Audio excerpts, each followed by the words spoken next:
সেই জন্য সকলেই বলি এখানে আমাদেরকে সকলকে সকল মুসল্লি ভাইদেরকে মহান আল্লাহ তাআলা সুস্থ ভাবে আসার তৌফিক দান করেছেন। সেজন্য বলি আলহামদুলিল্লাহ,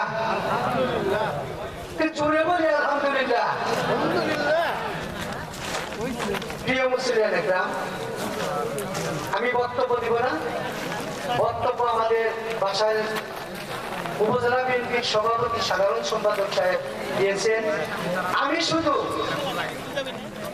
আমাদের এই কলিয়া গ্রামের সোনার মানুষেরা এবং আশেপাশে বিভিন্ন জায়গায় থেকে আগত আমার সোনার মানুষেরা, আপনারা একটিবারের জন্য আমাদের প্রিয় নেতা অ্যাডভোকেট আহমেদ হাসান খানকে আগামী সংসদ নির্বাচনে সকলে ঐক্যবদ্ধভাবে দল বল নির্বিশেষে ওনাকে ভোট দিয়ে জয়যুক্ত করবেন এই আশা ব্যক্ত করে আমি সকলকে আবারও আমার পক্ষ থেকে আমার দল বিএনপি